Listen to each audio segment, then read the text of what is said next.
അല്ല, അത് basically OTT എന്ന് പറയുന്ന ഒരു കൺവീനിയൻസ് ഫാക്ടറാണ്. അപ്പം നമ്മൾ ട്രെയിലറും കാര്യങ്ങളൊക്കെ ഇറങ്ങുന്നുണ്ടെങ്കിൽ നമ്മൾ ആക്ച്വലി ഒരു തീരുമാനം എടുക്കുകയാണ്. ഇപ്പോൾ വിക്രം എന്ന് പറയുന്ന പടം വന്നു, അല്ലേ, അല്ലെങ്കിൽ ഡിയർ ഫ്രണ്ട് വന്നു കഴിഞ്ഞപ്പോൾ കണ്ടു കഴിഞ്ഞാൽ ഓക്കെ ഫൈൻ, ഇത് നമുക്ക് OTT-ലും കാണാം, കുഴപ്പമില്ല. പക്ഷേ വിക്രം എന്ന് പറയുന്ന പടം OTT-ൽ കാണുമ്പോൾ ആ തിയേറ്ററിക്കൽ എക്സ്പീരിയൻസ് കണ്ട ഫീൽ ഉണ്ടോ? ഇല്ല, ഒരിക്കലും.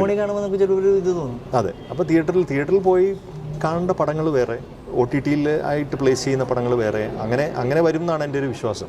നമ്മൾ രാത്രി പോകുന്നുണ്ട്, രാത്രി തിരിച്ച് ഷൂട്ട് കഴിഞ്ഞ് 12 മണിക്കൊക്കെ രാത്രി റൂമിലേക്ക് തിരിച്ച് പോകുന്നുടനെ കാട്ടുപോത്തും. പിന്നെ നമ്മുടെ കൂടെ ഒരു പയ്യനുണ്ട് സംഗീതം എന്ന് പറയുന്നത്, അവൻ ആക്ച്വലി ഈ പറയുന്ന എക്സ്പേർട്ടാണ്, അഡ്വഞ്ചറസ് എക്സ്പേർട്ടാണ്. അപ്പോൾ പുള്ളി കാട്ടിനുള്ളിലൊക്കെ നമ്മളെ കൊണ്ടുപോകും.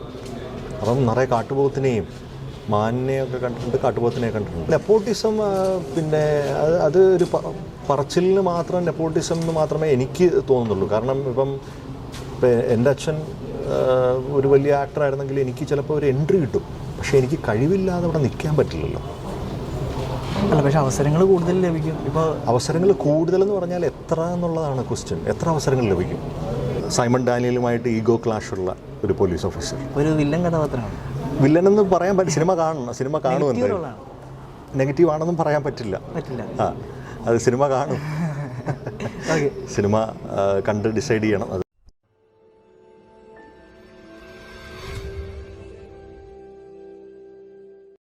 ഓഗസ്റ്റ് 19 റിലീസാവുന്ന സൈമൺ ഡാനിയൽ, വിനീത് കുമാർ, ദിവ്യ പിള്ള എന്നിവർ പ്രധാന വേഷത്തിലെത്തുന്ന സിനിമയാണ്. ഓഗസ്റ്റ് 19 റിലീസാവുന്നത്. അതിലൊരു കഥാപാത്രമാണ് നമ്മുടെ കൂടെ ഉള്ളത്, Vivek Vishwam. Welcome to Mapstick media. Thank you very much. അപ്പോൾ എങ്ങനെയാണ് ഈ സിനിമയിലേക്ക് എത്തുന്നത്? എന്താണ് സിനിമയിലെ ക്യാരക്ടർ? സൈമൺ ഡാനിയൽ ഓഗസ്റ്റ് 19 തിയേറ്ററിലെത്തുകയാണ്. ഞാനൊരു പോലീസ് ഓഫീസറിൻ്റെ വേഷമാണ് ചെയ്തിരിക്കുന്നത്. സൈമൺ ഡാനിയലുമായിട്ട് ഈഗോ ക്ലാഷുള്ള ഒരു പോലീസ് ഓഫീസർ, ഒരു വില്ലൻ കഥാപാത്രമാണ്. വില്ലനെന്ന് പറയാൻ പറ്റില്ല, സിനിമ കാണുമെന്ന്. നെഗറ്റീവ് ആണെന്നും പറയാൻ പറ്റില്ല. അത് സിനിമ കാണും, സിനിമ കണ്ട് ഡിസൈഡ് ചെയ്യണം. അത് ചെറിയൊരു ഈഗോ ക്ലാഷുള്ള ഒരു police officer, SI Ranjith Babu എന്ന് പറയുന്ന SI വിനീത് കുമാറുമായിട്ട്. ഞാൻ എത്തിപ്പെടുന്നത് ബേസിക്കലി ഞാനും വിനീത് കുമാറും കൂടെ വേറെ ഒരു സിനിമ ചെയ്തിരുന്നു, മുമ്പൊരു സിനിമ ചെയ്തിരുന്നു. അപ്പം ഞങ്ങൾ തമ്മിൽ പരിചയമായി. അങ്ങനെ ആ സിനിമയുടെ ഷൂട്ട് കഴിഞ്ഞൊരു 3-4 മാസം കഴിഞ്ഞപ്പോൾ എന്നോട് വിനീത് കുമാർ പറഞ്ഞിടാ, ഇങ്ങനൊരു സംഭവമുണ്ട്, നിനക്ക് വന്ന് ചെയ്യാൻ പറ്റുമെങ്കിൽ വന്ന് ചെയ്യും. അതെ, വിനീതേട്ടനാണ് വിളിക്കുന്നത്. അപ്പോൾ ഞാൻ എക്സൈറ്റഡായി. അങ്ങനെ ബാംഗ്ലൂരിലായിരുന്നു ഞാൻ. അങ്ങനെ നെല്ലിയാമ്പതിക്ക് വരുന്നു, സ്ക്രിപ്റ്റ് തരുന്നു, എൻ്റെ ആ പോർഷൻസ് വായിക്കുന്നു, പിറ്റേ ദിവസം മുതൽ ഷൂട്ട് ചെയ്യുന്നു. അങ്ങനെ പ്രത്യേകിച്ച് പ്രിപ്പറേഷൻസ് ഒന്നും ഉണ്ടായിരുന്നില്ല. നമ്മൾ സ്ക്രിപ്റ്റ് വായിക്കുന്നു, ചെയ്യുന്നു. പിന്നെ വിനീതും സാജനും ഒക്കെ പറഞ്ഞു തന്നു. സാജൻ ഡയറക്ടറാണ്. വിനീതും സാജനും ഒക്കെ പറഞ്ഞു തന്നു എങ്ങനെയാണ് കാര്യങ്ങൾ ചെയ്യേണ്ടത്. എല്ലാവരും വളരെ സപ്പോർട്ടീവാണ്. ഇതിപ്പോൾ എത്രാമത്തെ സിനിമയാണ്? എൻ്റെ 12ാമത്തെ സിനിമയാണ്. ഇറങ്ങിയത് ഡിയർ ഫ്രണ്ട് എന്ന് പറയുന്ന വിനീത് കുമാർ. അതിനകത്തൊരു ചെറിയൊരു സീനേ ഉള്ളൂ. ഞാൻ ബേസിലിനെ ഇൻ്റർവ്യൂ ചെയ്യുന്ന ഒരു സീനുണ്ട്. അങ്ങനെ ഒരു ചെറിയ സീനേ ഉള്ളൂ. അതല്ലാതെ ഞാൻ കുറേ സിനിമകളിൽ അഭിനയിച്ചിട്ടുണ്ട്. ഇപ്പം ഈ വർഷം ഇപ്പോൾ ഉടനെ തന്നെ റിലീസാകാൻ പോകുന്നത് ബൂമറാങ് എന്ന് പറയുന്നൊരു പടം. ഷൈൻ ടോം ചാക്കോ, ചെമ്പൻ വിനോദ്, സംയുക്ത മേനൻ, ബൈജു ഏട്ടൻ, തിരുവനന്തപുരത്ത് ബൈജു, അങ്ങനെ കുറച്ച് പേരൊക്കെ അഭിനയിക്കുന്നത്. അതിനകത്തിലൊരു നല്ല വേഷം ഞാൻ ചെയ്തിട്ടുണ്ട്. സിനിമയാണ് ഉദ്ദേശം. ഇതുവരെ ചെയ്തതിൽ നല്ല മുഴുനീള കഥാപാത്രമുള്ള മുഴുനീള കഥാപാത്രം ഇപ്പോൾ സൈമൺ ഡാനിയലിൽ ഞാൻ മുഴുനീള ഇല്ല. അതിനകത്തിൽ ഇമ്പോർട്ടൻ്റ് ആയിട്ടുള്ള ഒരു ക്യാരക്ടർ എന്ന് മാത്രമേ ഉള്ളൂ. ബൂമറാങ്ങിലും മുഴുനീള ഇല്ല, ഇമ്പോർട്ടൻ്റ് ആയിട്ടുള്ള ഒരു ക്യാരക്ടർ എന്ന് മാത്രമേ ഉള്ളൂ. മുഴുനീള ക്യാരക്ടർ കിട്ടാൻ ശ്രമിച്ചുകൊണ്ടിരിക്കുന്നു. പിന്നെ അല്ലാതെ ഞാൻ മധുരം ജീവാമൃത ബിന്ദു എന്ന് പറയുന്ന ഒരു ഷൂട്ടിംഗ് കഴിഞ്ഞു. ഇപ്പോൾ മധുരം ജീവാമൃത ബിന്ദു, അതിനകത്ത് സിനിമ ഒരു സ്വപ്നമായിരുന്നു. അതെ, ചെറുപ്പം മുതലേ സിനിമ ഭയങ്കര ആഗ്രഹമുള്ള, സിനിമയിൽ എത്തിപ്പെടണം എന്ന് ഭയങ്കര ആഗ്രഹമായിരുന്നു. അങ്ങനെ ഞാൻ ജൂനിയർ ആർട്ടിസ്റ്റായിട്ട് കുറേ പടങ്ങൾ ചെയ്തിട്ടുണ്ട്. ഫസ്റ്റ് മൂവി ഏഴാം സൂര്യൻ എന്ന് പറയുന്ന നമ്മുടെ ഉണ്ണി മുകുന്ദൻ്റെ പടം. അതിനകത്തിൽ ചെറിയൊരു സംഭവമുള്ളൂ, സായികുമാർ ഏട്ടനുമായിട്ടൊരു ഡയലോഗ്. പിന്നെ മായാമോഹിനിയിൽ അഭിനയിച്ചു, ജൂനിയർ ആർട്ടിസ്റ്റായിട്ട് അഭിനയിച്ചു, ചെറിയ വേഷം, പോസ് ചെയ്യണം കാണണമെങ്കിൽ. അങ്ങനെ കുറേ ചെയ്തു. പക്ഷേ ഫൈനാൻഷ്യലി കുറച്ച് ബുദ്ധിമുട്ടുകളും കാര്യങ്ങളൊക്കെ ഉണ്ടായപ്പം പരിപാടി നിർത്തിയിട്ട് നേരെ ജോലിക്ക് പോവുകയാണ് ചെയ്തത്. ഞാൻ ഫാഷൻ ഡിസൈനിങ് പഠിച്ചാണ്. ജോലിക്ക് പോയി ബിസിനസ് ചെയ്തു. ഇപ്പോൾ ഒന്ന് ലൈഫ് സെറ്റായപ്പോൾ വീണ്ടും ആ ആഗ്രഹം മനസ്സിൽ കിടക്കുന്നു. അപ്പോൾ വീണ്ടും ഇപ്പോൾ സിനിമയിൽ സജീവമാവാൻ ശ്രമിച്ചുകൊണ്ടിരിക്കുന്നു. സിനിമയിൽ മാത്രമാണോ? അതെ, ഇപ്പോൾ സിനിമയിലാണ്. ബിസിനസ് ചെയ്യുന്നുണ്ട്, ബിസിനസ് നടന്നു പോകുന്നു. സിനിമയാണ് കൂടുതൽ, സിനിമയിലേക്കുള്ള ഫോക്കസ് കൂടുതലാണിപ്പോൾ ശ്രമിച്ചുകൊണ്ടിരിക്കുന്നത്. ഈ സൈമൺ ഡാനിയലിൻ്റെ ലൊക്കേഷനൊക്കെ എവിടെയായിരുന്നു? നെല്ലിയാമ്പതിയിലായിരുന്നു ലൊക്കേഷൻ. ഫുൾ അവിടെ തന്നെയായിരുന്നു? ഫുൾ നെല്ലിയാമ്പതിയിൽ തന്നെയായിരുന്നു ലൊക്കേഷൻ. അവിടെ ആ കാട്ടിനുള്ളിൽ മേളിൽ പീക്ക് പോയിന്റിലായിരുന്നു. ഭയങ്കര നല്ല ക്ലൈമറ്റാണ്. ഒരു പ്രശ്നമേ ഉള്ളൂ, അവിടെ ഫോണിന് റേഞ്ചില്ല. അപ്പോൾ ഒരു പർട്ടിക്കുലർ ഏരിയയിൽ മാത്രം ഫോണിന് റേഞ്ചിനായിട്ട് ഫോൺ വെക്കും, ഒരാൾ അറിയിക്കും. അങ്ങനെയാണ് ഫാമിലിയൊക്കെ കോൺടാക്ട് ചെയ്തുകൊണ്ടിരുന്നത്. ഒരു 10 ദിവസം ഷൂട്ട് എനിക്കുണ്ടായിരുന്നു. വളരെ രസകരമായി, അറിയാമല്ലോ കാടിനുള്ളിൽ. 10 ദിവസം അവിടെ തന്നെയായിരുന്നു? അതെ, 10 ദിവസം അവിടെ തന്നെയായിരുന്നു. ഇല്ലില്ല, പുറത്തേക്കൊന്നും പോകാൻ പറ്റില്ല. പുറത്തേക്ക് ഈ പറയുന്നത് പോലെ ഡീസൽ വാങ്ങിക്കാനോ ഒക്കെ ജീപ്പ് താഴേക്ക് പോകുന്നുണ്ട്. നമുക്ക് ഇറങ്ങണമെങ്കിൽ ഇറങ്ങാം, പക്ഷേ ആ ഒരു ഇറക്കവും കയറ്റവും ഒക്കെ കുറച്ചൊരു കഠിനമാണ്. അതുകൊണ്ട് വളരെ കുറവ് സമയങ്ങളിൽ ഇറങ്ങാറുള്ളൂ. പെട്ടെന്ന് ഓർക്കുന്ന ഒരു സ്കേറി അല്ലെങ്കിൽ ഒരു ഫണ്ണി എക്സ്പീരിയൻസ് എന്താണ്? നടുകാടിലാണല്ലോ. ഫണ്ണി എക്സ്പീരിയൻസ്, സ്കേറി എക്സ്പീരിയൻസ് എന്ന് പറയുന്നത് പിന്നെ അങ്ങനെ ഒരു സ്കേറി എക്സ്പീരിയൻസ് ഒന്നും ഉണ്ടായിട്ടില്ല. പക്ഷേ ഞാൻ പറഞ്ഞില്ലേ, നമ്മൾ രാത്രി പോകുന്നുണ്ട്, രാത്രി തിരിച്ച് ഷൂട്ട് കഴിഞ്ഞ് 12 മണിക്കൊക്കെ രാത്രി റൂമിലേക്ക് തിരിച്ച് പോകുന്നുടനെ കാട്ടുപോത്തും. പിന്നെ നമ്മുടെ കൂടെ ഒരു പയ്യനുണ്ട് സംഗീതം എന്ന് പറയുന്നത്. അവൻ ആക്ച്വലി ഈ പറയുന്ന എക്സ്പേർട്ടാണ്, അഡ്വഞ്ചറസ് എക്സ്പേർട്ടാണ്. അപ്പോൾ പുള്ളി കാട്ടിനുള്ളിലൊക്കെ നമ്മളെ കൊണ്ടുപോകും. അപ്പം നിറയെ കാട്ടുപോത്തിനെയും മാനിനെയൊക്കെ കണ്ടിട്ടുണ്ട്, കാട്ടുപോത്തിനെയും കണ്ടിട്ടുണ്ട്. അല്ലാതെ അങ്ങനെ ഭയങ്കര സ്കേറി ആയിട്ടുള്ള എക്സ്പീരിയൻസ് ഒന്നും ഉണ്ടായിട്ടില്ല. നല്ല എക്സ്പീരിയൻസ്, വളരെ ലൈവ്ലി ആയിട്ടുള്ള എക്സ്പീരിയൻസ് ഉണ്ടായിട്ടുണ്ട്. ഫണ്ണി ആയിട്ട് എന്താണ് ഓർക്കുന്നത്, പെട്ടെന്ന് ഓർക്കുന്നത്? ഫണ്ണിയായിട്ട് എന്താണ്, എല്ലാവരും കൂടെ രാത്രി കൂടുമ്പോൾ ഓരോ ഫണ്ണിയായിട്ട്. ഫോണൊന്നും ഇല്ലാത്തതുകൊണ്ട് എല്ലാവരും നല്ല. അതെ, ഭയങ്കര ബോണ്ടിങ്ങാണ്. ഞങ്ങളൊരു ഫാമിലി പോലെയാണ്. ഇപ്പോഴും ഫാമിലി പോലെയാണ്. ഞങ്ങൾ ഈയിടെ സൈമൺ ഡാനിയൽ ടീം എല്ലാവരും കൂടെ ഞാൻ എൻ്റെ വീട്ടിൽ മീറ്റ് ചെയ്തിരുന്നു. ഞങ്ങളെല്ലാവരും കൂടെ മീറ്റ് ചെയ്തിരുന്നു. അപ്പം അങ്ങനെ പ്രത്യേകിച്ച് ഫണ്ണി ആയിട്ടൊന്നും എനിക്ക് ഓർമ്മ വരുന്നില്ല. ബട്ട് നൈസ് എക്സ്പീരിയൻസ് ആയിരുന്നു, ഒരു വണ്ടർഫുൾ എക്സ്പീരിയൻസ് ആയിരുന്നു അവിടെ. കാരണം ഇനി അത് ഉണ്ടാവില്ല, ഇനി അങ്ങനെ ഉണ്ടാവണം എന്നില്ല. ഒരു വണ്ടർഫുൾ എക്സ്പീരിയൻസ് ആയിരുന്നു അത്. ഇപ്പോൾ വിനീതേട്ടൻ, വിജീഷേട്ടൻ, ദിവ്യപിള്ള പോലുള്ള എക്സ്പീരിയൻസ് ഒരുപാട് ആളുകളുണ്ട്. അതെ, പക്ഷേ ടെക്നീഷ്യൻസ് കാണുന്നുണ്ടെങ്കിൽ അവർക്ക് പുതുമുഖങ്ങളാണ്. ഈ എക്സ്പീരിയൻസ്ഡ് ആയിട്ടുള്ളവരോട് വർക്ക് ചെയ്തപ്പോഴൊരു ഞാൻ വിനീതേട്ടനിൽ നിന്ന് പഠിച്ചുകൊണ്ടിരിക്കുന്ന അല്ലെങ്കിൽ ഞാൻ ശ്രദ്ധിച്ചുകൊണ്ടിരിക്കുന്ന കാര്യം എന്ന് പറഞ്ഞു കഴിഞ്ഞാൽ, പുള്ളി എന്ത് ചെയ്താലും ഭയങ്കര ഫോക്കസ്ഡ് ആണ്. പുള്ളിക്ക് സിനിമയെ പറ്റി അറിയാം, ടെക്നിക്കൽ കാര്യങ്ങളെ പറ്റിയെല്ലാം അറിയാം. കാരണം ചെറുപ്പം മുതലേ സിനിമയിലുള്ള അല്ലേ, കുട്ടിയായിരിക്കുമ്പോൾ മുതൽ ശരിക്കും പറഞ്ഞാൽ ഒരു ഫിലിം മേക്കറായിട്ട് നമുക്ക് കാണാവുന്ന ഒരാളാണ് പുള്ളി. ഒരു ഫിലിം യൂണിവേഴ്സിറ്റി പോലെയാണ്. പുറത്ത് ഉള്ളവർക്കത് എങ്ങനെയാണ് എന്നൊന്നും എനിക്കറിയില്ല. പക്ഷേ ഞാൻ ആക്ച്വലി ഞാനിപ്പോൾ പുള്ളി ഒബ്സർവ് ചെയ്യുന്നുണ്ടെങ്കിൽ പുള്ളി ആക്ച്വലി പറയുന്നത് പോലെ സിനിമ എന്താണെന്ന് പുള്ളിക്ക് ഫുൾ അറിയാം. അത് ഒരുപാട് പഠിക്കാൻ പറ്റി, ഒരുപാട് പഠിച്ചുകൊണ്ടിരിക്കുന്നു. പഠിക്കാൻ പറ്റിയെന്നല്ല, പഠിച്ചുകൊണ്ടിരിക്കുന്നു. പുള്ളി ഭയങ്കര ഫോക്കസ്ഡാണ്, ഭയങ്കര കോൺസെൻട്രേറ്റ് ചെയ്താണ് കാര്യങ്ങൾ ചെയ്യുന്നത്. പുള്ളിക്ക് കറക്റ്റായിട്ട് ഐഡിയ ഉണ്ട്. അഭിനയിക്കുകയാണെന്നുണ്ടെങ്കിലും സംവിധാനം ചെയ്യുകയാണെന്നുണ്ടെങ്കിലും എന്താണ് പുള്ളിക്ക് വേണ്ടത് എന്നുള്ള കറക്റ്റായിട്ടുള്ള ഐഡിയ ഉണ്ട്. He is very specific. അങ്ങനെയൊക്കെയാണ് എനിക്ക് തോന്നുന്നത്. അപ്പം ഫോക്കസ്ഡാണ് മെയിൻലി.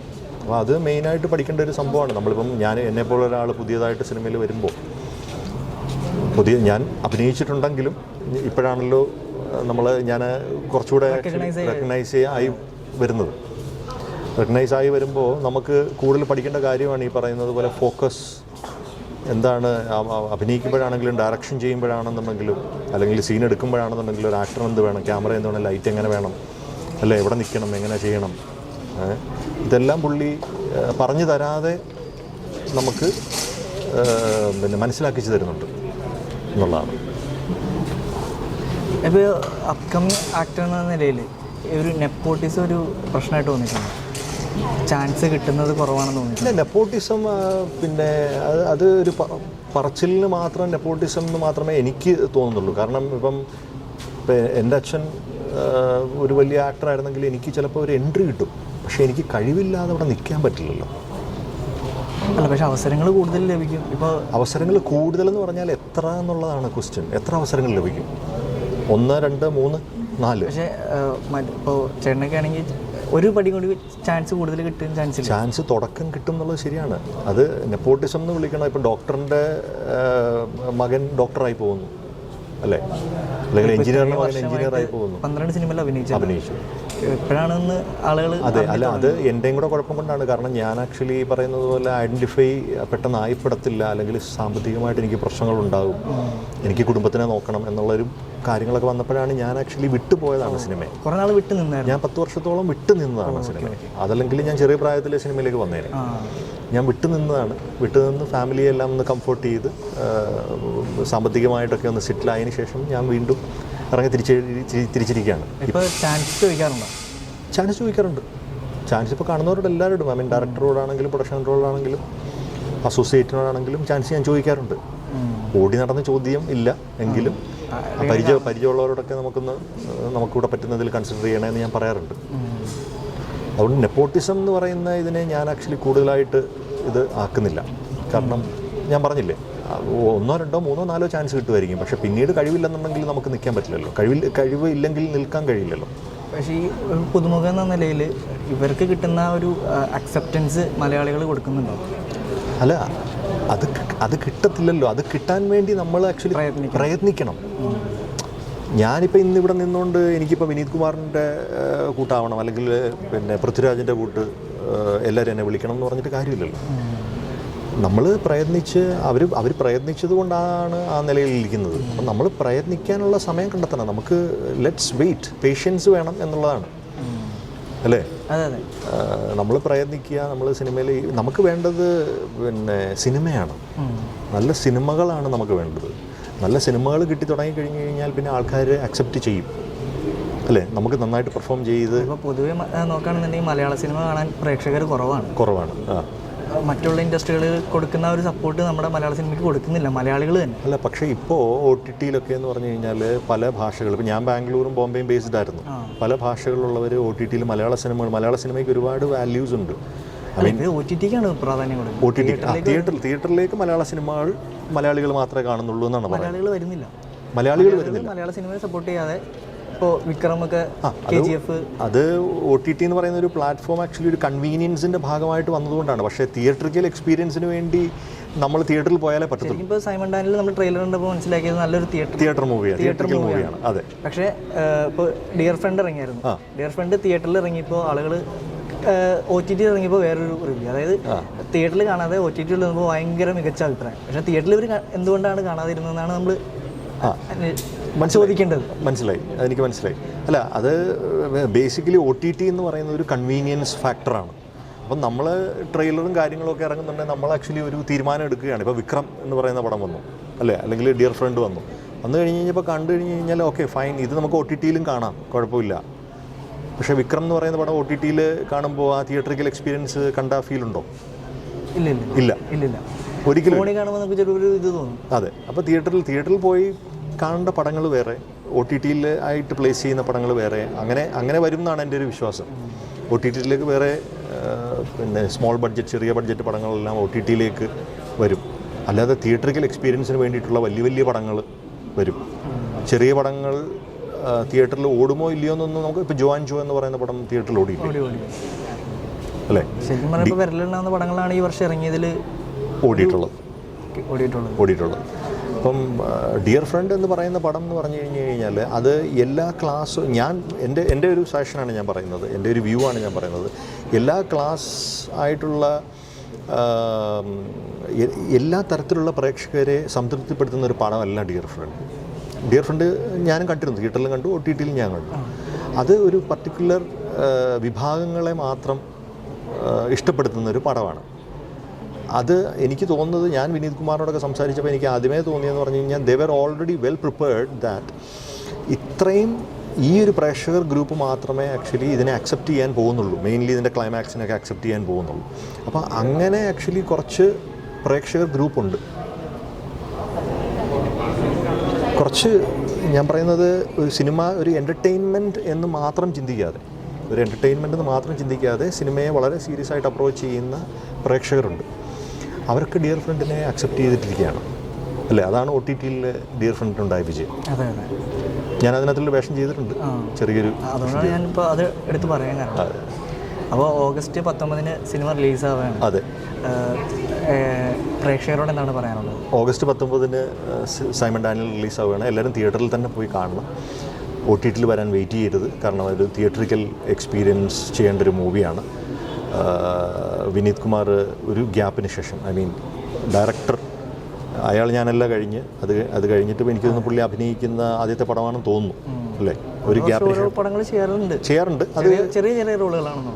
അല്ല, അത് ബേസിക്കലി പുള്ളി ഈ പറയുന്ന പോലെ ഒരു ഗ്യാപ്പ് എടുത്തെന്ന് പറഞ്ഞു കഴിഞ്ഞാൽ പുള്ളി ഡയറക്ടോറിയൽ ഇതിലേക്കാണ് അപ്രോച്ച് കൂടുതലുള്ളത്. ആസ് എ ഡയറക്ടർ ആണ് പുള്ളി ആക്ച്വലി കൂടുതൽ ഫോക്കസ് ചെയ്തുകൊണ്ടിരിക്കുന്നത്. പിന്നെ നല്ല ഏതെങ്കിലും ഇതേപോലെ ഓപ്പർച്യൂണിറ്റി വരുന്നുണ്ടെങ്കിൽ പുള്ളി അത് ഫുൾഫിൽ ചെയ്യും. അങ്ങനെയാണുള്ളത്. അപ്പോൾ വളരെ നല്ലൊരു സിനിമയായിട്ട് വരും. ഞാൻ പ്രിവ്യൂ കണ്ടിരുന്നു. വളരെ നല്ലൊരു സിനിമയാണ്. എല്ലാവർക്കും ഇഷ്ടപ്പെടും. തിയേറ്ററിൽ തന്നെ പോയി കാണേണ്ട ഒരു സിനിമയാണ്. എല്ലാവരും പോയി കാണുക, അനുഗ്രഹിക്കുക. നമ്മളെപ്പോലുള്ള ചെറിയ ആക്ടേഴ്സിന് ചാൻസ് കിട്ടട്ടെ. അതുകൊണ്ട്